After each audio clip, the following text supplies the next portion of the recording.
the Minnesota Wild podcast, presented by Acrisure.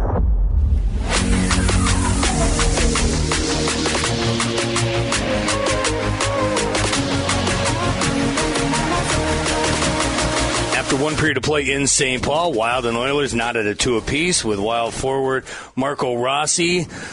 Pretty hectic first period, Marco. What'd you make of the opening 20? Yeah, it was. I think our special team was the difference right now.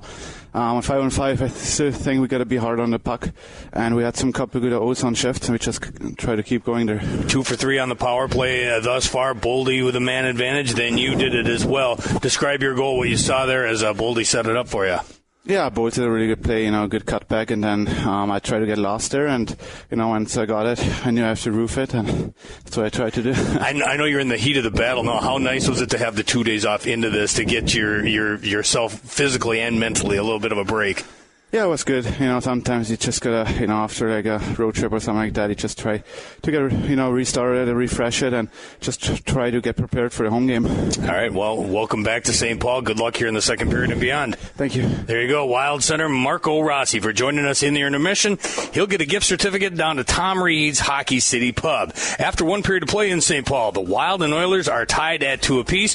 When we continue, we'll hear from Tom Reid. We got Tom Reid's hotline next. Text us 64686. We're giving away Wild and Utah tickets. You're listening to Wild Hockey, presented by XL Energy.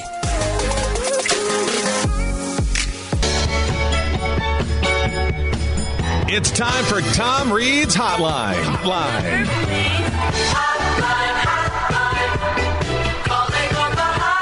Text in your comments or questions to 64686. You can win fabulous prizes, including dinner at Tom Reid's Hockey City Pub or Wild tickets to a future game. And now, Tom Reid's Hotline. 2-2 after one period of play. Boldy and Rossi on the power play give the Wild the 2-0 advantage. Hyman and McDavid pull it even. That's where we sit after 20 minutes of play. Get your questions in now, 64686. You could win a pair of tickets to see the Wild and the Utah Hockey Club next week when the Wild are back in town. Upstairs in the Al Shaver press box, I'll start with Tom Reid. What'd you think through that first 20 minutes, Tom? Well, I liked the first part of it, Kevin, to be honest with you. It was 2-0 in favor of Minnesota, but here come the Oilers once again, and they know exactly what they have to do. Both teams being very good on the power plays here tonight. And you look at Edmonton coming into this game, they ranked number 3 overall with power play goals on the road. They've scored 15 out of 51 times, which is almost 30%. So they've been very good in that regard. We'll see what happens here in period number 2. Let's get to our questions. Again, text us 64686 from Tyler in Green Bay. Tom, would McDavid and Draisaitl be as good as they are if they didn't play together? I think they would be. I really do. But they play well together. No, there's no question about it. But these are skilled hockey players, and I think they make the people around them better also. And they can play with each other, as we've seen time and time again, and they just seem to read off so well. But at the same time, they don't always play together, and as a result of that, other guys have to step up, and we've seen that with Edmonton. They've got some guys who really have a lot of skill, and when you play with a guy like Connor McDavid, you have to, worry about where you're supposed to be because he wants you in a certain place and he can give you the puck and make something happen here. But these two guys, and it's a good question, it really is. They play better because they're both so skilled on the ice. They know exactly what they have to do once you're out there. From the 612 area code, Tom, with the success that Fleury's have been having lately and a little bit of a dry spell here for Philip Gustafson, are you surprised that John Hines hasn't gone back to the hot goalie strategy and maybe give Fleury a little bit more of the play here as of late? No, not surprised at all. I mean, Gus is going to be the guy of the future. We know that. Fleury has said he's not going to come back next year. This will be his final, and I believe him. At one point I was wondering maybe he will come back, but I think he's after 21 seasons in the National Hockey League, I think he's probably enough. But he wants to play out this year. He's having a good time saying goodbye to everybody. It was so much fun out in Vegas the last game we were there because it's his final game there, unless we get in the playoffs, of course, against them. And that's very possible. But, the fans love him out there before the game, during the game, after the game. I mean, they're all chanting Fleury, Fleury, Fleury. And he really is made a name for himself wherever he goes. Here's an interesting question that I wouldn't have any idea what the answer is, but you're the kind of guy that's got this somewhere in between the ears. He says, this is Keith in Bloomington. He says he's submitting this question for his neighbor who doesn't have a cell phone. That's first part of it. And he says that's not a joke. He doesn't have a cell phone. But he sends this one in for his friend.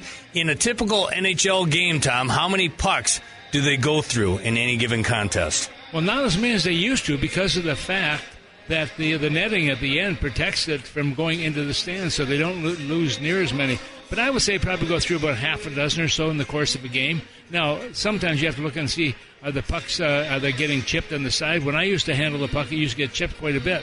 So you have to change that and make sure it's going to slide properly. And I've often wondered, is the weight of the puck different today than it was back, 10, 15 years ago? Because, boy, these guys can shoot the puck so hard. Are they soft? Are they totally hard with the freezing and so on? But it's a good question on that. But I think the pucks, they're about the same as they were a number of years ago. But boy, these guys can shoot the puck, but they have to have a good hard surface to shoot with that stick hitting the side of that rubber. Here's one from Uncle Mick. Wants to talk about Ryan Hartman. What do you thought about his game here lately, Tom? Better, much better. I mean, he really. He went through a tough stretch there, and you could really see it was playing on him. But he has really picked up the game right now. He said, one of those guys that needs to get success. He needs to get points to make him happy, and right now he's happy. And he's done a good job for Minnesota this year. There's no question that he went through a stretch like a lot of players do. But once you start to get the points again, you get the goals, you get the assists, all of a sudden the confidence level comes back. Hartman's a veteran of this Minnesota Wild lineup. A newer guy is David Jiricek. That's what Jerry in St. Cloud wants to talk about. Now you've had a chance to see him for a handful of games. What have you thought about David Jiricek on the blue line? Yeah, I think school's still out on him right now. In my opinion, I think he's got to perform a little bit better than we've seen here right now. He's a big body, and I like him. His attitude, I think, is great, but you have to have success on the ice. He drew that penalty. Obviously, the holding call resulted in a goal that Edmonton was able to score on. But a guy like Jiricek, he's 6'4", 204 pounds. And you gave up a lot to get him, but he was a high draft choice, and you're waiting for that thing to happen for him to make a name for himself in this league, and hopefully be right here in Minnesota. Dominic in Stillwater asks an interesting question. Tom, your time playing for the Minnesota North Stars as a player, who was your best friend on the ice? On the ice, I'd have to say Lou Nanne. Louis and I played together quite a bit. Louis also played forward. I didn't play forward. They didn't want me up on that regard. But I'd say probably Louis or Barry Gibbs was the other guy, too, that we spent a lot of time together. Two fantastic names. Tom, thank you. Let's do this again in the second intermission. All right, thank you. Tom Reid with part one of Tom Reid's Hotline. Someone's going to get a text. It could be you. You could be seeing the Wild and Utah Hockey Club next week when the Wild return home. I think it's January 23rd. We got a pair of tickets to send you and a friend here to see us in person. If you don't get that text, you can still win tickets. You can still buy tickets. How about that? Wild.com/tickets. You can also win tickets because we're going to do it again in the second intermission. So keep those texts coming. 64686. Tom Reid's Hotline coming after the second period. Right now, I can tell you, after the first period, the Wild and Oilers are knotted at 2 goals apiece. Boldy and Rossi start off the scoring, both on the power play. Then in the final 3.5 minutes, the Oilers strike twice. Hyman with his 15th of the year, McDavid with his 18th, and that's where we sit through 40 minutes of hockey. Thus far, Philip Gustafsson between the pipes, 12 first-period saves compared to 11 for Calvin Pickard. The Wild 2 for 3 with a man advantage. The Oilers are a sparkling 1-for-1. That's your update through one period. 2-2 in St. Paul. The second is next. This is Wild Hockey presented by XL Energy.